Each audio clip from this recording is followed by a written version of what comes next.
following program is brought to you in living color. And in living black and white, for those of us who don't have color sets.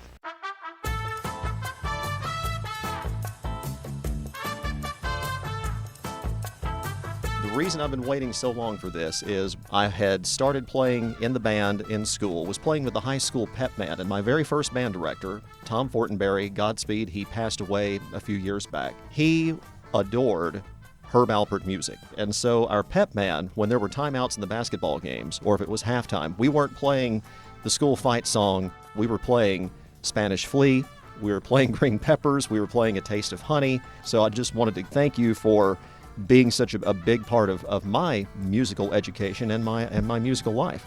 Well, you're welcome. You know, if you come to the concert, you'll hear some of those songs live.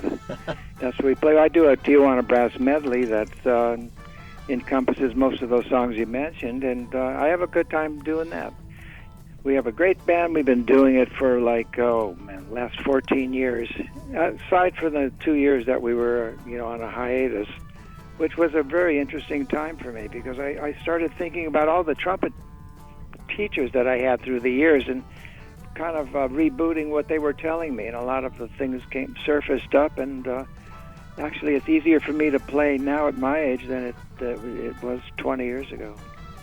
I've heard you say, and any musician says this, the key is you got to practice. And that goes for, regardless of your experience level. Practice for sure, and I tell kids, look if you want to be a musician, while you're sleeping, someone else is practicing. So you got to get to it.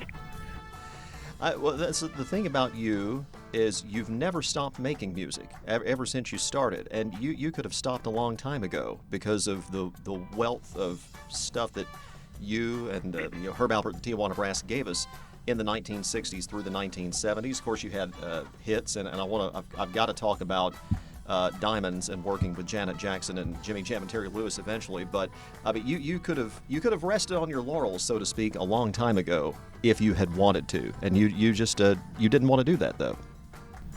Well, I'm really not doing it for the success of it all. I'm doing it; it's a need. I love to play, I love to record. Whether I was selling records or not, I'd still be doing it. It's something that gives me, an enormous amount of pleasure to wake up and think about arranging and how to do a song that's going through my head. How can I do it in a way that's maybe a little different? If it's a recognizable song, I try to put a little spin on it so it's like not the way people have heard it quite that way before. You also mentioned your other art. You paint, you sculpt. You've been doing that for a long time too. I once heard you say that art is like jazz. In the way you, and especially I guess the way you create it, where you just kind of make it up as you go along, right? Well, I think good art is very spontaneous. I think in the short definition, I think art is all about freedom. If you can get to that place and be original, try to do something that's naturally coming out of you. I try to impress that on musicians, to find your own voice, find your own way of doing it. And once I got rid of, thinking, am I as good as Miles Davis or any of these other great trumpet players, then it started opening up for me. It's just like, I'm just expressing myself the way I feel it has to be for me. And I've been grateful, I've been lucky, and I know that timing plays a great part in my success. I was at the right place at the right time, but I had the right things to say at that right time. It's so interesting how things happen in our lives where one person, I know I heard the story where Sonny Bono, who was working for one of the record companies that you had worked with before you and Jerry Moss formed A&M Records, that Sonny Bono listened to some of your stuff and told you that you didn't belong in the music business. And then, of course, you go on to just a short time later do what you did through the 1960s. But it's just so interesting how things eventually work out because, I mean, you obviously had something you believed in, you had talent that you believed in, and it ended up working. Well, and you have to remember, luck plays a big part in it. I was at the right place at the right time. Trumpets were in vogue. Right now trumpets are not what you usually hear on the radio, if there is little radio nowadays, but it's mainly guitars and the music that's coming, to a younger generation, which is fine. But like timing, I was at the right place with that right song, The Lonely Bull, that happened in 1962, which was the start of A&M Records. And when I got this letter from a lady in Germany, when this record was like top 10 in the country, she said, "Thank you for sending me on this vicarious trip to Tijuana through The Lonely Bull." And I thought, wow, isn't that interesting? I kind of chuckled when I first read it, and then I thought to myself, that music was so visual for her that it transported her. She was like 8,000 miles away from Tijuana. So I've been trying to make that type of music that takes you someplace, that has visual impact. So I'm a lucky guy. I don't deny that.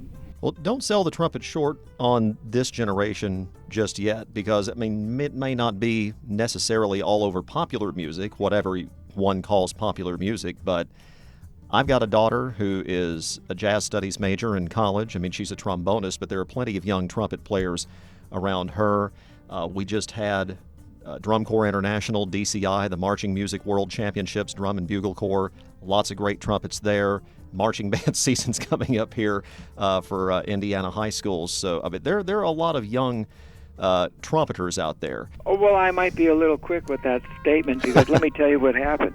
Somebody on TikTok took one of the songs that I did in the Whipped Cream album called Lady Fingers. They made a little vignette, and in the background they had that song playing. Well, hundreds and hundreds and hundreds of kids, or whoever it was, picked that same theme up and started playing it. And this is something I found out last week, which is just absolutely mind-boggling. That song, Lady Fingers, has had 100 million streams. Wow. I don't even know what that means, but that is so. That means a lot of people have seen and heard the song. That's what. Yeah, a whole lot of people. But that's a song that I did 50 years ago. That's fantastic. Now, you also get to perform, by the way, talking to Herb Alpert. He and Lanny Hall performing at the Palladium in Carmel, September 22nd.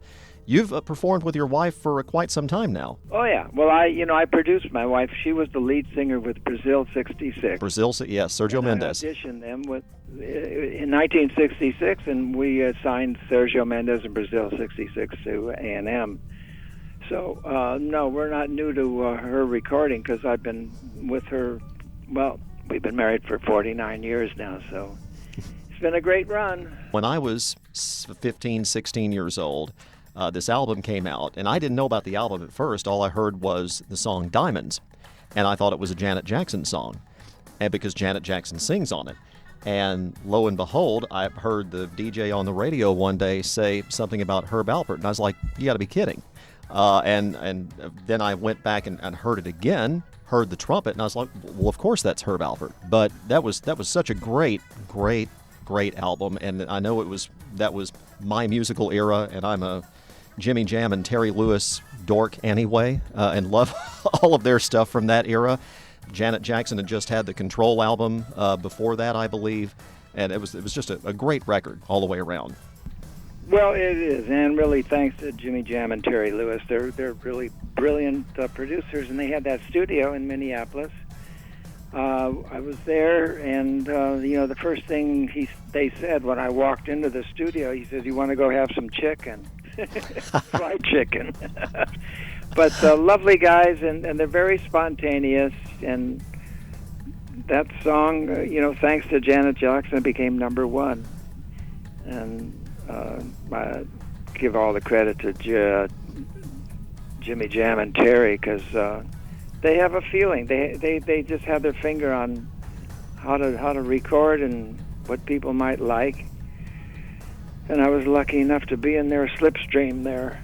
We are so grateful that you're going to be touring, that you're still touring after all these years, and that we will get to see you here in Indiana very soon. And have been grateful to spend some time with you today, and will continue to enjoy all of the music, whether it's the stuff from the 60s or, I mean, even the stuff from the last album.